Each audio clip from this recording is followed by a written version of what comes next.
Welcome to the Breakthrough Brand Podcast. Today we're talking about the most engaging images and types of content you can share to your feed on Instagram that works right now in 2020. We all know Instagram is ever changing. So I'm talking about from my own experience and what I see in fellow business owners, what works now to create highly engaging content for Instagram. So let's dive in.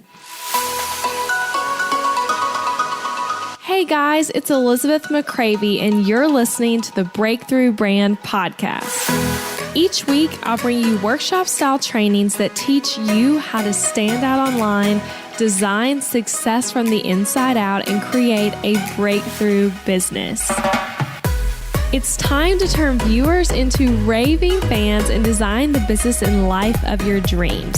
I'm so excited you're here.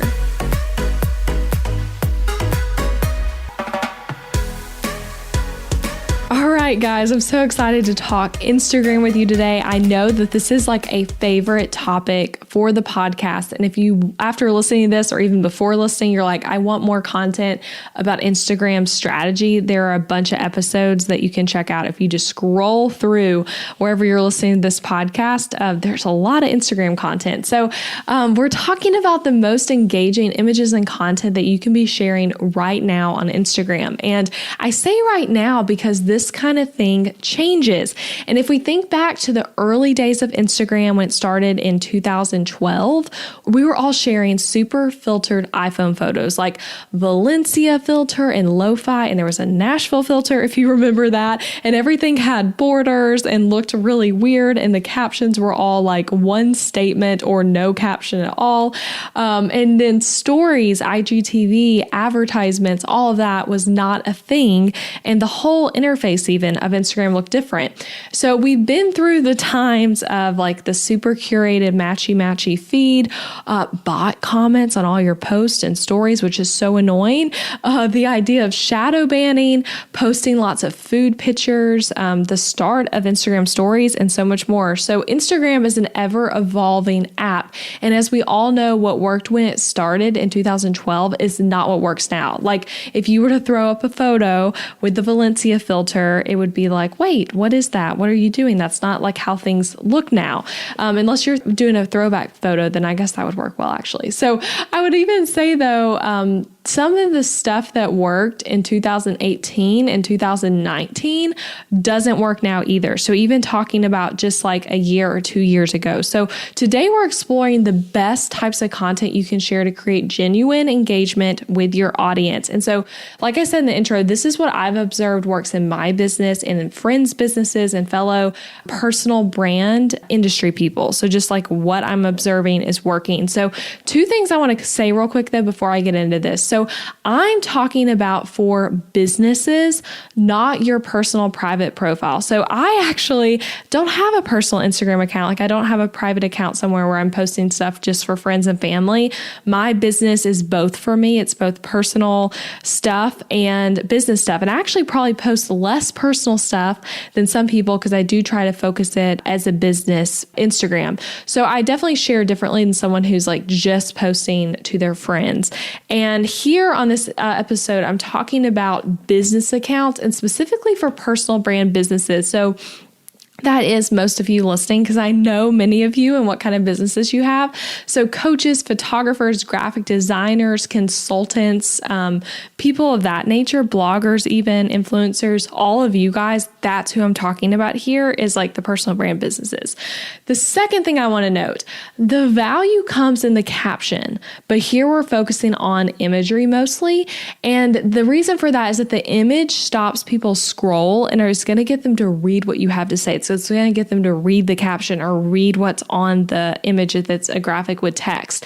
And I've talked plenty on this podcast about the caption. So episode 43, actually, it's called How to Get Your Audience to Actually Engage with You on Instagram. That was a really popular episode, and it's specifically about captions. So here today, though, we're talking about images. So just know, I say that in the beginning to say, like, if you're thinking, but the caption's what makes people engage, I totally know that, but the photo is what's going to stop their scroll. And in some cases, the photo is what makes them engage and share and all of that kind of stuff. All right, so let's get into these things. So I have 4 total things that we're talking through, and they all kind of relate really heavily to each other. So the first thing to post that you should be sharing on Instagram right now, photos of you.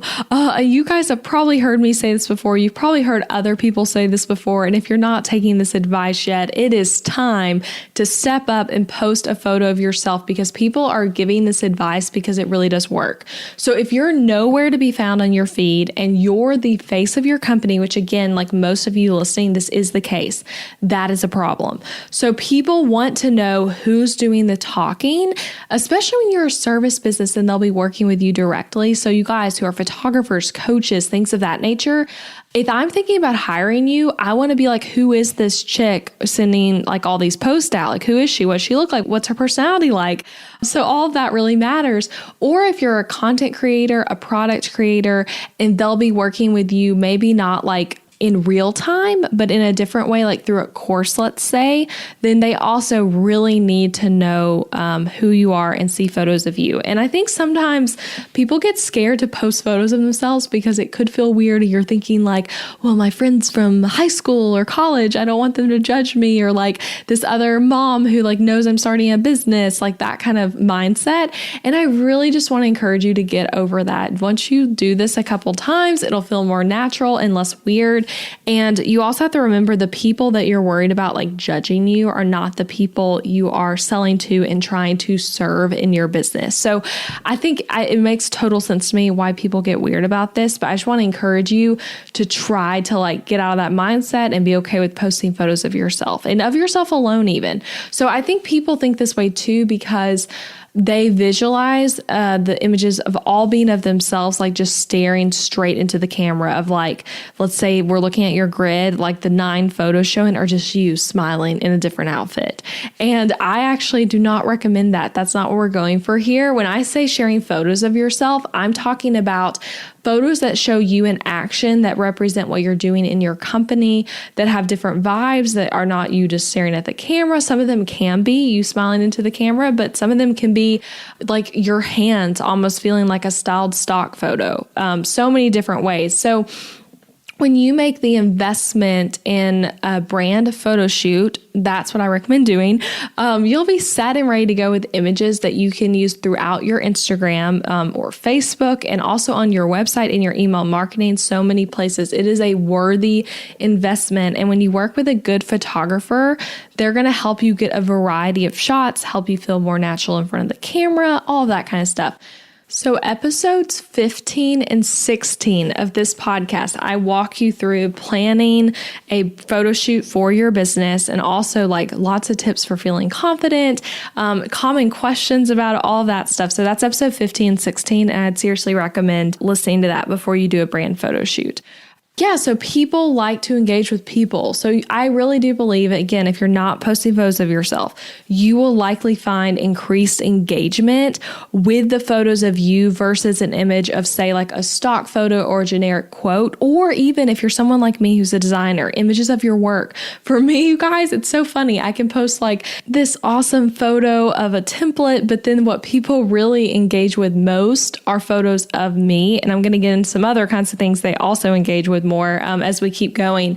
But if you even go through, you guys, when you're on your Instagram account, if you go to your profile viewing it, you can click on the little hamburger menu in the right and go to Insights, I think is what it is, and then look at all your posts. And you can do all kinds of sorting of like by an entire year, what's been shared the most, what's been saved the most, what has the most likes.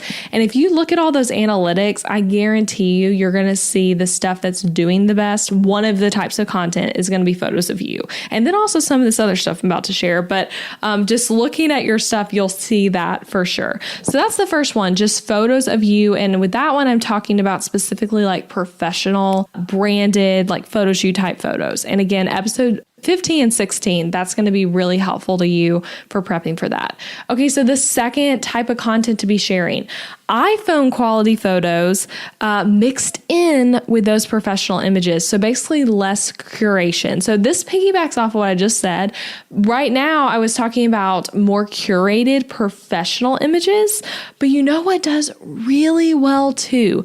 The not curated iPhone images of you and your actual life. So we've all gotten so used to like the Instagram aesthetic. If you've been using Instagram for a while or follow anyone in like the blogging space, you probably know what I'm talking about.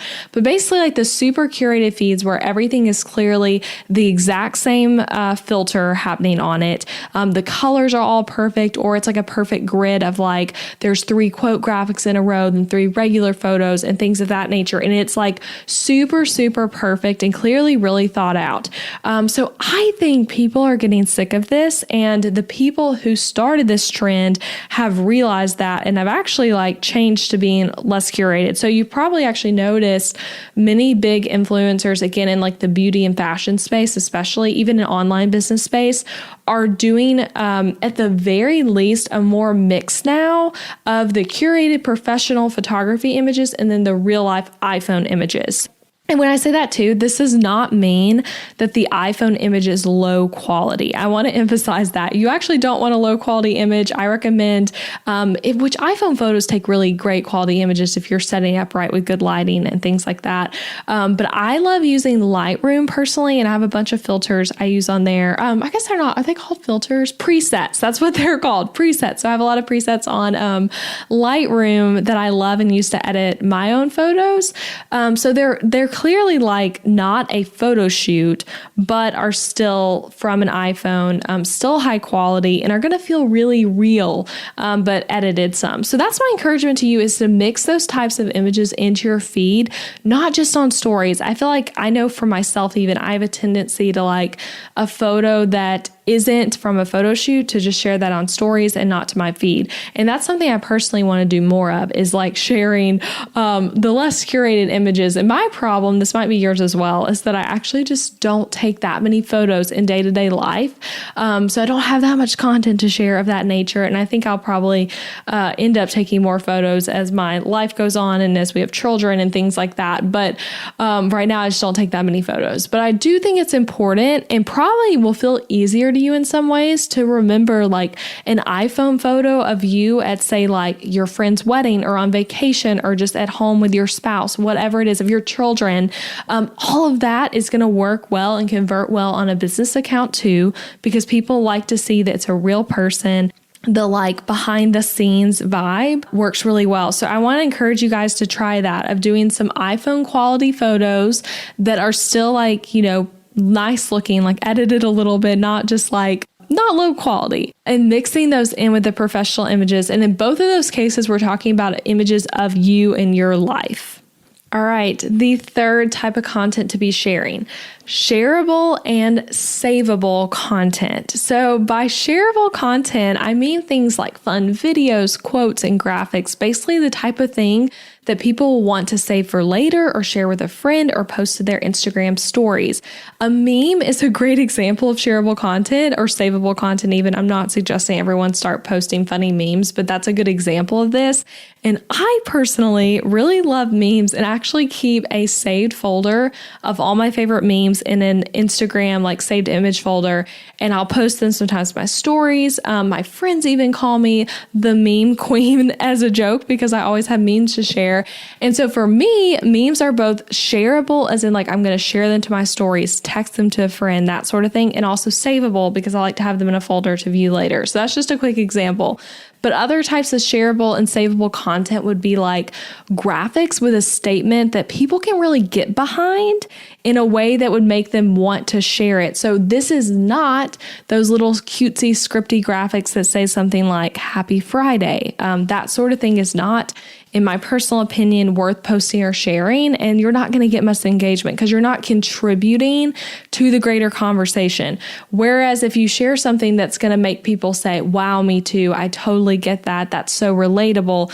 That's the kind of stuff people are going to want to share. So I want to make a couple quick points here about creating shareable graphics. So first thing, some people think that with creating shareable graphics, they need to be a pro designer or be able to like do handwritten calligraphy on their iPad and then like upload. It has to be beautiful and perfect. So that is so wrong. And if you guys just look at the kind of content that's getting shared the most on Instagram stories, you will see this. Minimal content works really well too. It's just as shareable. And I think in a lot of ways, like I'm saying, it's even more shareable. So I found in my business and through watching other people's that often the most shared quote graphics is just like a white background with some black text that's like Helvetica font, or a screenshot of something that someone posted on Twitter. Like you make those little graphics where it's like your tweet and a quote you said from Twitter. So it does not have to be fancy. It's totally okay if that's your thing of like making something really beautifully designed. I also think that can work well depending on who your audience is and what they're wanting to share. But I want to encourage you to try out different ways to do this and see what works for your business. And if the quote itself, like the statement you're sharing, is really strong, then it's not going to matter if it's like really well designed, or if it's like a lame quote, like again, Happy Friday, which no one wants to share. And that's all it says, that's not shareable, even if it's really pretty. Okay, the second point to make, Canva, you guys, is a great tool for making your own graphics for social media. I get asked a lot what we use in my business, and we use Illustrator and Photoshop, but we are designers. So that's like our love language is Adobe products. But I personally still really love Canva, and that's something I always encourage my clients and template buyers to use for making graphics because it's super simple. You do not need to have some like vast design knowledge to use. So I would recommend trying Canva. And if you're quoting yourself, like from a quote you wrote to share on Instagram, I really think the graphics that look like tweets do amazing. And the way to do this is to literally post on Twitter and screenshot it. That's just a like quick tip. You can find more about that through probably Googling it online, but I think those work really well, and they definitely work well in my business.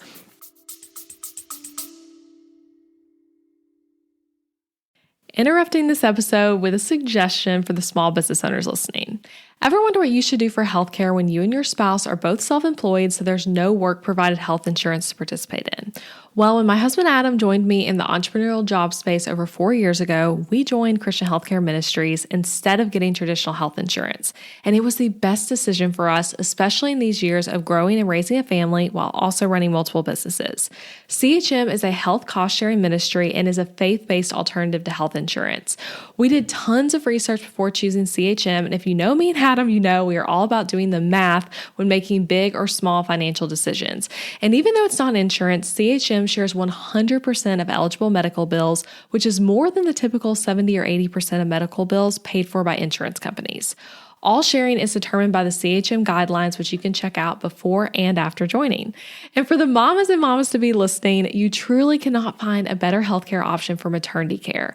I had a vaginal delivery and a C-section and birth center care and hospital care between my 2 pregnancies and births, and it was all 100% shared for. And outside of birth, we've had our share of emergency room visits and procedures as a family, and those costs were all shared by members at Christian Healthcare Ministries, leaving us only paying our monthly contribution. CHM is less expensive month to month than insurance, and because there's no network, you can choose your care with whichever providers best fit your family. I seriously just cannot recommend Christian Healthcare Ministries enough. You've got to check them out. Go to elizabethmccravy.com/CHM for more information. Also putting that link in the show notes, elizabethmccravy.com/CHM. Now back to the episode. Okay, the third tip relating to this shareable graphics thing. Don't put your logo on it. And if you are like, oh, I really want to put my logo though, don't make it giant. Don't make it a huge part of the graphic. So if you want it to be shareable content, your logo automatically is making it less shareable, which I think a lot of people just don't realize that. And they think they're like branding it by putting the logo on it. But a lot of times you're taking away the chance of people sharing it. So if you want to credit yourself on it, like say it's a quote you said, or if you're like worried about people plagiarizing it, I would do an @ your Instagram handle, like small in the corner, or if it's a quote you said, just like credit yourself as the person who said it. So like you have the quote and then you're crediting yourself. But like, let's say, for example, you made a graphic that's super pretty with like a Brene Brown quote. And again, it's really pretty, but then you slam your logo on the bottom of it really big. And there's not really a reason for your logo to be there because it's not a quote by you. It's not directly related to your business, but you put it on there because you think that's part of sharing it online. It's going to instantly be less shareable because people do not want to share a graphic with your logo giant on it. So yeah, it makes it less shareable. And again, if you're like, well, I don't really care about being that shareable, you should for these kinds of graphics because shareable content is going to be huge for engagement with your brand and more people finding your profile. We all know that Instagram stories are huge right now, and that's actually a way posts are getting seen and getting a longer lifespan is because people are sharing posts they like to their stories, whether they posted or not. So it's really important for you to be creating content that actually is like repostable, so to speak. Another quick tip with this one, make your own stuff would be my biggest advice. Again, using something like Canva. But if you're like, I want to reshare someone else's content, that's fine too. But a big thing here, credit them, you guys. Credit them in the caption by saying like image by, caption by, like whatever you're needing to credit them for, and tag them on their Instagram feed. And then also tag them in the photo. You cannot just steal someone's graphic and then repost it as your own without crediting them. And the fear of that happening, I think, is why so many people are putting their logo on it. But oftentimes when you're doing that, no one's going to want to share it anyway because of the way you've structured the graphic. So I've had this happen to me many times of people like ripping off graphics I made where I wasn't crediting myself on it because that made it stronger and more shareable than people ripping it off as their own. And that's just something you live with and it happens and it's fine. But just so you know, like that's not the way to like properly share and credit people. And also stuff you find on Pinterest, you guys, it's not fair game to just repost. I think people think that sometimes too of like, I'll find this pretty little image or quote on Pinterest and I'll just like repost it. You should still credit the content creator. Typically, if you click on the pin, it'll take you to their website and you'll be able to find their Instagram handle and then credit them that way. So that's number 3 is like creating shareable and savable content. I know I went into a lot on that one, but there's a lot of things to say there. And so this 4th one, the final thing, this one actually, again, piggybacks off of number 3. So really number 1 was about photos of you, both professional images and also less curated. And now we're talking about shareable content. So number 4 is content that takes a stance and has an opinion, even an unpopular opinion. So if it's some boring generic quote, like I said, I'm using Happy Friday as an example, it's not going to be shareable. But if it is a quote or graphic that makes people say, whoa, I feel so understood by this, or OMG, I agree with this so much, or that was so helpful, my audience would also love this. That's the kind of stuff that people are going to repost. So going back to what I said about the Happy Friday graphic, I'm so sorry to be like complaining about Happy Friday graphics, but that's not compelling to share. But using the Friday idea again, a graphic that was 3 things you can do on Friday to prep your business for the weekend, or like 3 ideas for getting outside on the weekend during quarantine, something like that. That's just like listing 3 things on the graphic. That is compelling and shareable and helpful. It offers value and has a purpose. So my most shared graphics in my business, I actually looked through it before recording this. They have all been stances that someone could have disagreed with, or are me standing against a common belief. And again, so like my top shared stuff is a mix of quotes being a big one for me, like quote graphics. And when I say quotes, it doesn't have to be like an actual quote. I'm just saying like graphics that are not photos, so like created with text. My biggest shared images are either ones of me or ones that are graphics like this. So as an example of some of my most highly shared content pieces, so one of them that was recent, why you can sell even during COVID-19. And the graphic itself said, should I be selling right now? And then the caption, again, remember me saying that caption is really like also so huge with all this, but we're not talking about captions today. But the caption of that one was me explaining how I had my biggest launch yet during this time, and how you shouldn't be ashamed of selling, and how people need you to sell still. So that one, again, because it's something that people can get behind, but also kind of going against what some people were saying made it shareable. Another one that's been highly shared, the title of it was 5 Beliefs That Will Drive Your Success. And it was just a list of 5 different things you can choose to believe about your business. Another one, this is like my most shared one ever. It says you can't run your business like a freelancer and expect results like a CEO. So that was a quote I said in one of my most popular podcast episodes. And it was controversial because some people didn't like the idea of the term freelancer kind of being criticized a little bit and like operating as a freelancer. So anyway, you'll have to listen to that episode if you scroll back. So that one is episode 25 if you want to go back and listen to it. It's a really popular episode about how to stop treating your business like a hobby.